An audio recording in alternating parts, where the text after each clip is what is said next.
I would like to give you just a brief introduction for a man that needs no introduction. Our speaker for today was born in Rome in 1930. He was raised in a military family and graduated from West Point Military Academy in 1952. He enlisted in the Air Force in 1955. He was the pilot of Gemini 10 and made the nation's third spacewalk on this flight. In July of 1969, he was the command module pilot for the historic Apollo 11 lunar landing mission. In January of this year, he was sworn in as Assistant Secretary of State for Public Affairs by the President of the United States. The topic for his talk today will be America's role in Southeast Asia. May I present Mr. Michael Collins. Thank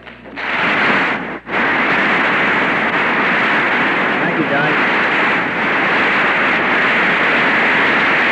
Thank you very much.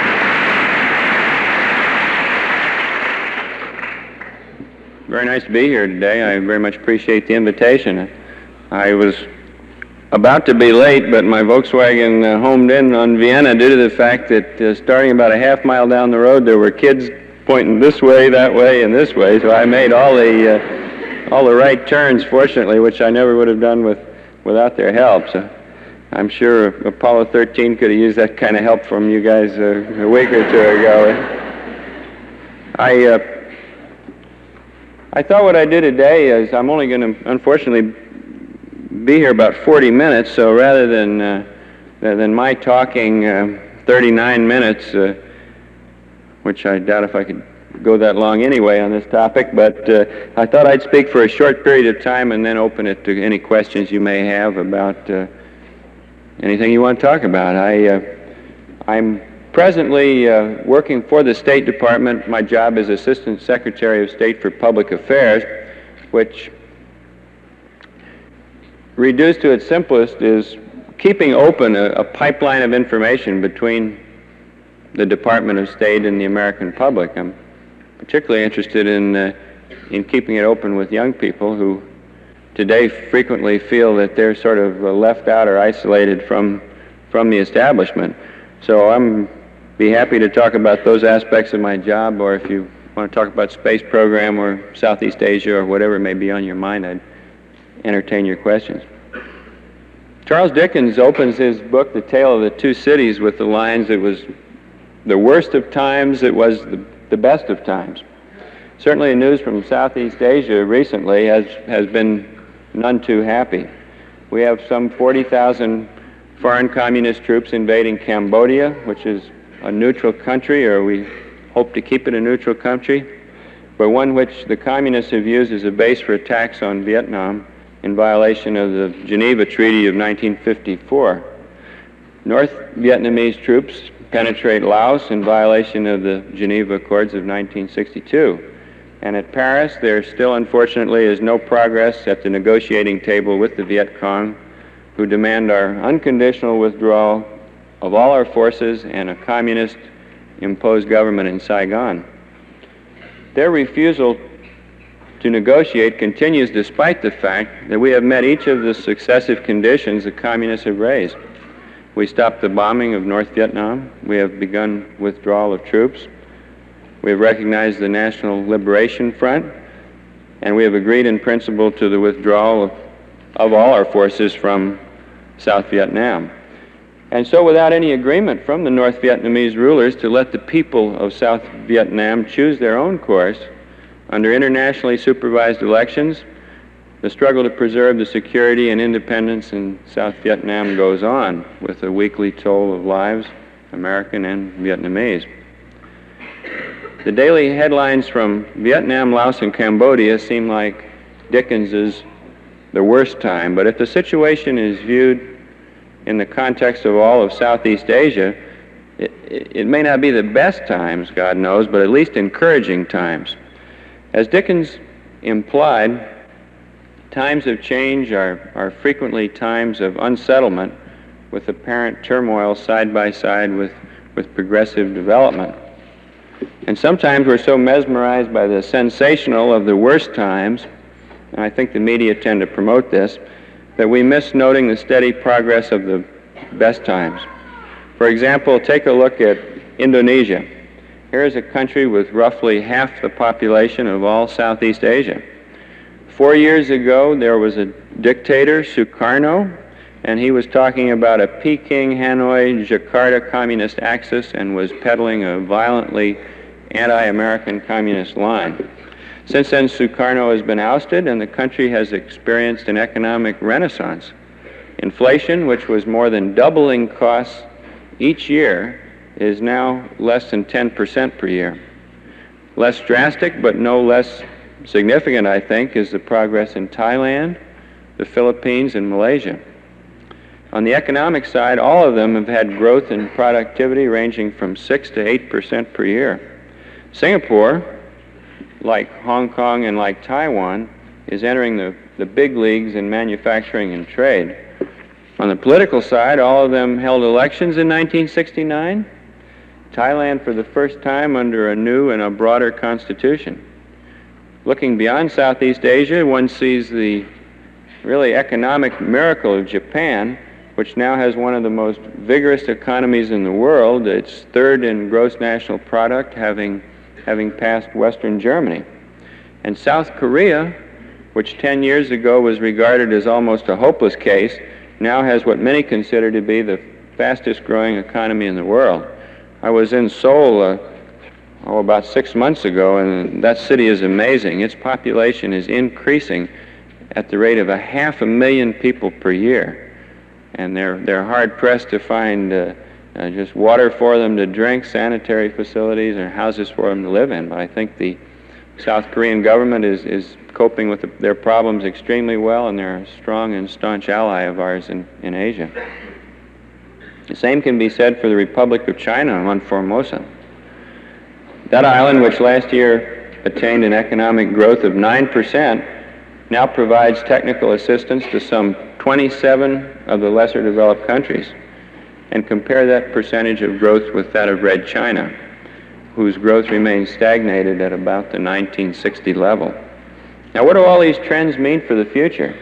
Does it mean that Communist China is a declining power, and that the other Asian countries in the Pacific community are politically casting their lot with the United States? Of course, I don't think so, not at all. But what it does mean, it means that Red China has failed to achieve its economic goals. It's failed to achieve the production it predicted at home and its political goals of exporting revolution abroad. Where Southeast Asia could easily have come under a bamboo curtain, as Eastern Europe has done under the Soviet Union, instead there is a growing community of free nations in Pacific Asia, which together with Australia and New Zealand hold out possibilities for economic growth and free development. And although these independent Asian countries, quite understandably, do not always identify themselves with our American point of view, they are rejecting Peking's point of view.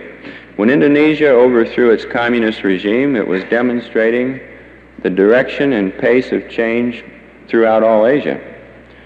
Revolutionary leaders are being replaced by a whole new generation of pragmatists and problem solvers. Political demonstrations at the universities are being replaced by seminars on economic planning. Much has changed in Asia since the 1950s. Then Asia was an area of two opposing blocs, America the West versus the Sino-Soviet bloc. In the 1950s, the colossus of China overshadowed a host of smaller and economically deficient Asian neighbors. Today, many of these countries are burgeoning economically, while Red China lags far, far behind. And in the flush of their new vitality, they are increasingly anxious, I think, to take their own initiatives and find Asian solutions for Asian problems. They're doing this by a number of means, including regional banking and development commissions. Now, President Nixon has done 5 things to meet these events in Asia. First, last July in Guam, he enumerated the Nixon Doctrine, which says that the United States will no longer commit massive troops for the defense of Asian nations. America will no longer fight their wars for them, but may provide arms assistance when the security of a nation is threatened by foreign aggression.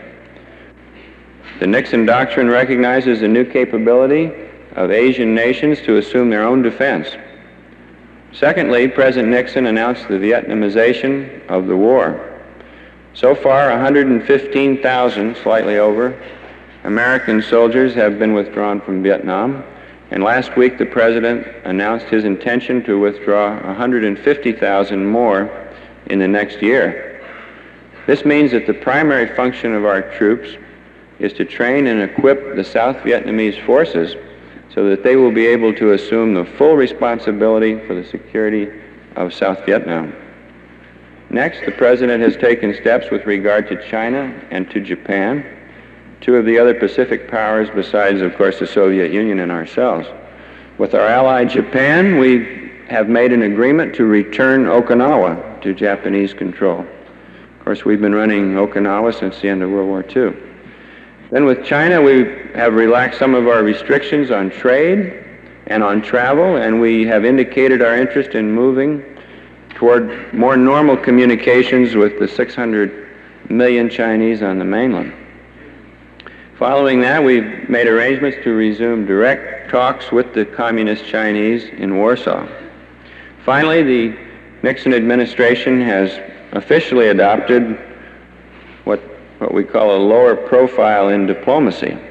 The new style is to decrease our official presence and our visibility, to listen more, to talk less, and to be more unassuming in our relations with others. It means to get away from Cold War rhetoric, and it means to avoid overreacting. It means to lower our profile and to lower our voices. Finally, we think that you, the young people of America, who are going to inherit this world's problems, deserve to be told what we are doing and why. We welcome your ideas. We hope you'll study the issues in your classes and outside them and become informed citizens. It's not the establishment, you know, it's your establishment. John, did you want to field some questions? Papers out of your way. Is it true that the government is really corrupt and that the people that really profit economically is the political leaders? Because my uncle, I know he doesn't have any power at all. Well, I'm sorry we can't hear better. There's an echo, but as I understand the question is the only people who are profiting in Vietnam are the political leaders in Saigon, and the people who live, the peasants who live out in the bush are not profiting or being treated fairly. Is that about it? Yes. Well, I don't think that's true. I think that the President Thieu in South Vietnam is doing everything he can to install and improve his democratic processes. I don't claim that the government of South Vietnam is a model democracy, but it's a heck of a lot closer to a model democracy than the communist form of government which the North Vietnamese are trying to impose on South Vietnam. There have been free elections. I might mention that in their last election, they got out a heck of a larger percentage of the vote than we do in this country. I think 80-some% of the registered voters showed up at the polls, which is amazing. And these were free elections with a press force of over 600 people in town to show any discrepancies if there were any. So I think that the Thieu government is doing what it can, not just for politicians in Saigon, but for South Vietnamese throughout the country. And I think that the government is increasingly getting the support of the peasants who live out in the rice paddies. For example, they're undertaking a program now of arming the peasants so that they can defend themselves against the North Vietnamese. And this kind of thing is not done by any regime that does not trust its own people. Okay, you mentioned the Geneva Conference. Isn't it true that neither North nor South Vietnam agreed to this agreement? The North Vietnamese did sign the Geneva Accords. And one of the conditions of those accords was that they get their armed forces out of South Vietnam, which is something that they violated right from the very beginning. Now, the United States did not sign the Geneva Accord. Can you tell me why the United States felt it was necessary to send 500,000 ground troops into Vietnam to fight their war?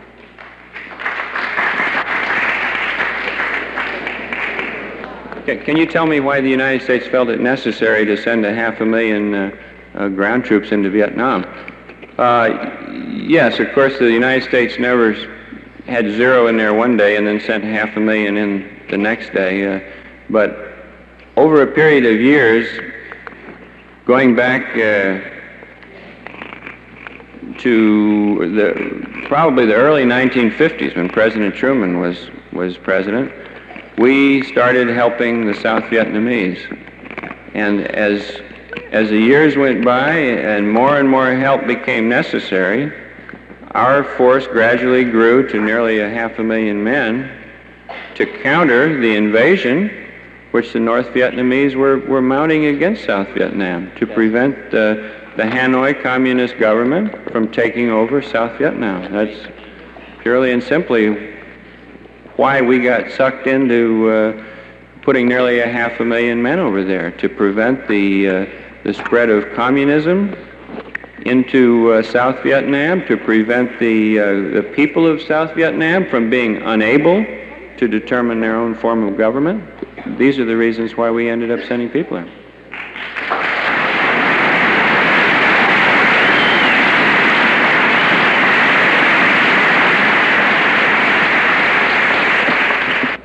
President Nixon went on TV 2 weeks ago, and he was on there for 20 minutes, and he failed to impress me at all.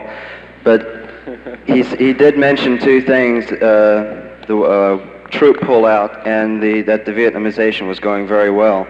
But yet he failed to say anything about the problem that was at hand with Cambodia and the North Vietnamese going into Cambodia killing people, and the South Vietnamese also going into Cambodia to kill the North Vietnamese.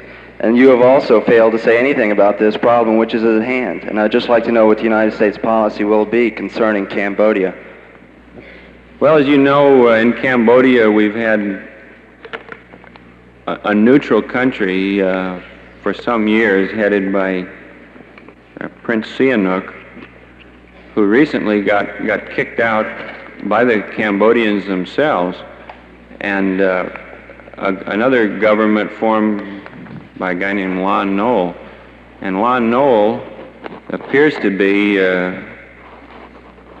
wanting to take Cambodia from the neutral camp over on our side more, and he is asking us for arms, massive arms. And the way our policy to Vietnam or in Cambodia stands right now is the president is discussing this. Secretary Rogers went up to Congress and talked to Senator Fulbright's committee the other day, and the National Security Council is in on the act, and I don't think the president has yet reached a decision on what to tell Lon Nol about his request for American arms. I think we liked it just fine when Cambodia was neutral, and in a way having the new government in here, which is an anti-communist government, is good, but it's also bad in that it appears to us that it may be an opportunity for the communists to try to expand the war, and believe me, if there's anything we don't want over there, it's the war expanded. So I don't know what President Nixon's response will be to the Cambodian request for help. The only help they've been given so far is a shipment of either Russian or Red Chinese rifles, I forget which were captured by the South Vietnamese, and which the South Vietnamese gave to them. All I can say right now is that their request for additional massive arms is being considered. And you'll know about it as soon as I do. It'll be in the paper. It seems to me that we haven't done enough over there. We cut off the bombing, and it hasn't gotten us our prisoners back. We've bent over backwards trying to agree with the communists, and it hasn't done us that much good. Their offenses have stepped up. They're attacking another country. And I wonder all Nixon's speeches say, you know, he doesn't want to be the first American president to lose. We've had 6 American presidents that won. Why can't we win?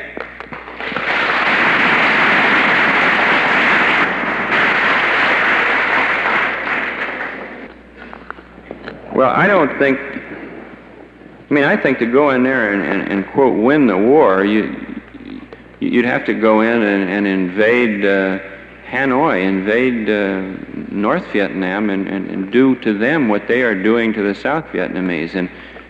And I don't think this is what we want to do. It has never been our intent in Vietnam to try to dominate North Vietnam. It's only been our intent to try to get them to go away and leave the government of South Vietnam alone.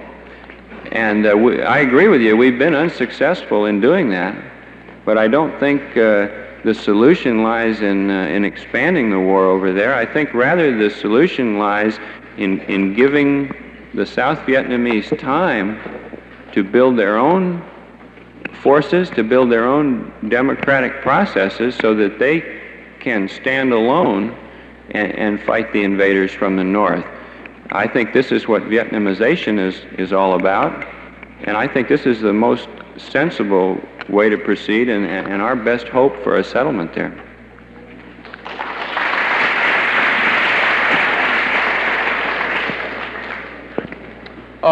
I see Russia as having a gross national product of about 1/3 of the United States. Is that about right?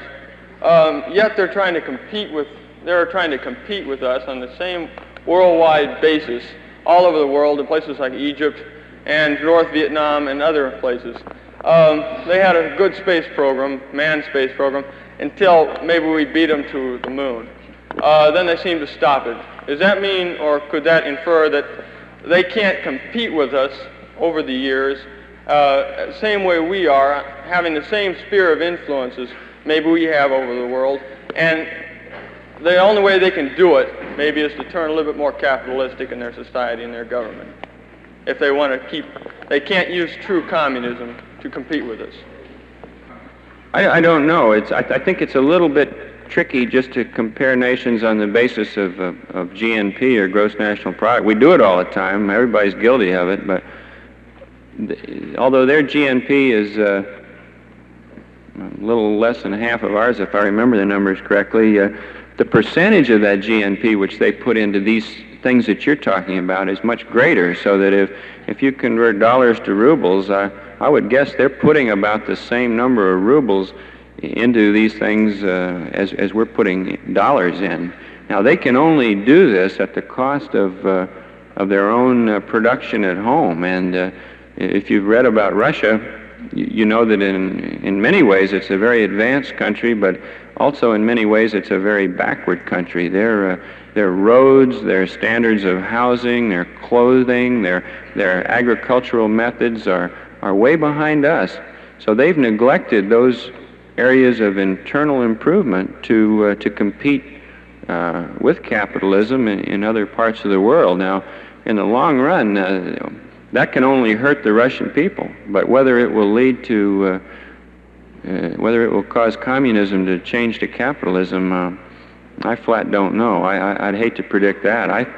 I think the Russian space program is a pretty good program, despite the fact that we obviously beat them to the moon, and now they say they didn't really want to go there anyway. I think they really, I think they really did, but despite that failure, or that, I won't call it a failure, but despite that business of coming out second best, I think the Russians have got a pretty good space program, and I think they are somehow finding the way to compete. They're certainly pouring an awful lot of aid and material and people into the Middle East, particularly into Egypt, and this is something that we view with great concern. I don't know what the Russians' intention is.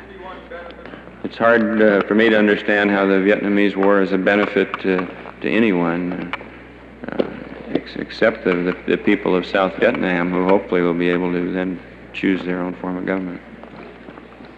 Mr. Collins, past incidents have shown that at times when the U.S. shows force complete confidence in pursuing her foreign policies, such as Cuba, the Cuba incident, and Korea, that results are, fairly well evident.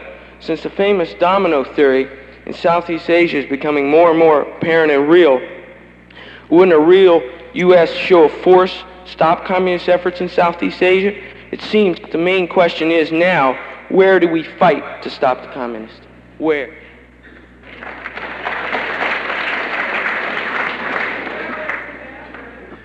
Well, you say the domino theory is becoming more evident? Yeah, well, okay.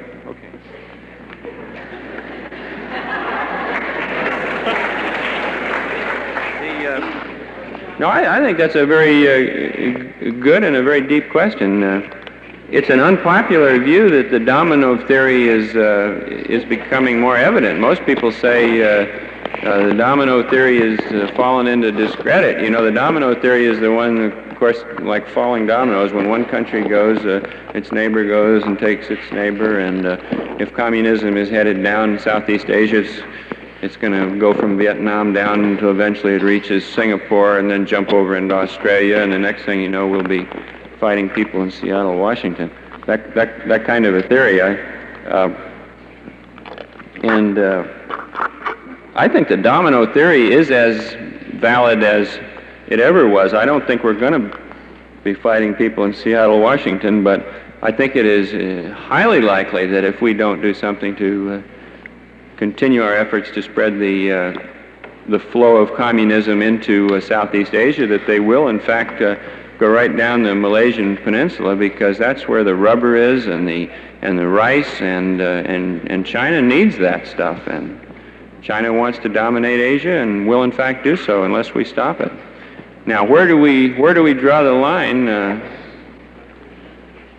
I don't know. There are various ways of drawing lines, and hopefully we're not going to have to draw any more lines with American fighting men, but rather with American aid and American assistance, so that these countries will have the desire and the capability to stop that procession of dominoes. Commander Collins, I'd just like you to tell me and the rest of the people what is going on now about securing the release of our prisoners of war in Vietnam. What's going on? Are they being released, or is anything being done to get them released? Well, all we really can do is to try to bring pressure to bear on the North Vietnamese to treat them humanely in accordance with international agreements on the subject, and to at least let us know who they have captured. Now, they have never even done that, and we have no way of forcing them to do so. We have come at them through governmental channels. We've come at them through private channels. We've got a guy in the State Department who is working on the POW problem full time. He cooperates, for example, with the wives of the prisoners who go to Paris and talk to try to talk to the North Vietnamese delegation there. Their guy in Dallas, Texas, named Ross Perot is trying to get information and load up airplanes full of supplies and take them over there. Why, when it comes along, when the war starts, the men that have to go over there, they always say the United States gets involved, but the men that have draft cards, they burn them to keep from going. Some of them do, not all of them, but some of them burn draft cards to keep from going. I don't. First off, you started off wrong by saying this is a dumb question, because as far as I'm concerned, there aren't any dumb questions. They get a lot of dumb answers, but no dumb questions. Do we have to fight communism everywhere it pops up? Was that the first one? I don't know. It's certainly not a dumb question. It's an intelligent question. I wish I could give you an intelligent answer to it. Obviously, Soviet Russia has had communism since 1917, and we're not trying to stamp it out over there. On the other hand, if Mexico or Canada decided they wanted to go communist tomorrow, I think we'd view that with great alarm. So I guess what we are trying to do is halt the spread of communism. You know, it's communism is a funny thing. A lot of it depends on the people the age of the people you're talking to. I think your generation looks at communism a little differently than my generation does. I can remember, reading the communist theory saying that communism and capitalism cannot coexist. Communism must stamp it out. Revolution all over the world, and I've been to places like Berlin and seen the wall, between West Berlin and East Berlin, and that's just scared hell out of me. I mean, there's this wall with barbed wire, and if any of the East Berliners try to cross over into West Berlin, they're machine gunned down. And this to me is communism, and I don't want my family living under that form of government. It's a very real threat to me. I think some of y'all don't feel that way, and that's what makes the world go around, difference of opinion. But I'm digressing from your question. There was another one. There was a second half to it. How can one country stop the spread of communism when it's in so many countries? How can the United States stop communism when it's across the sea and, Yeah, how can the United States stop the spread of communism when it's taking place in so many countries at once? Well, I don't really think that communism is. I think if you go back and you look at the history from World War II to now, I think the reverse is true. I think the spread of communism has not been halted. It hasn't come to a screeching halt. It's not absolutely zero, but it's much, much slowed down. And I think you can quote a number of countries where it's been stopped, and Indonesia is a good example. Greece after the war is a good example. There are a lot of them where it's really been stopped and turned around. So I think we're doing all right on the big scale. What steps has President Nixon taken to replace the draft with his professional army? I don't know.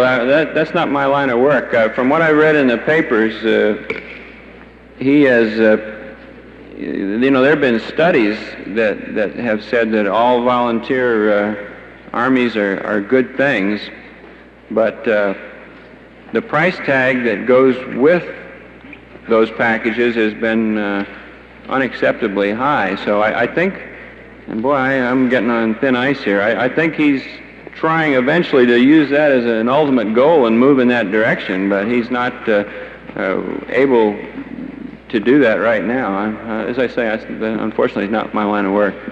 But I know it's a very real problem to you, and I know that it is something that's changing. The status of student deferments is changing, and I'm sure that information is easily available in the press because they've been discussing it lately. Sorry I can't be more help with that, but I just wanted to say thank you very much for the invitation. I've enjoyed it.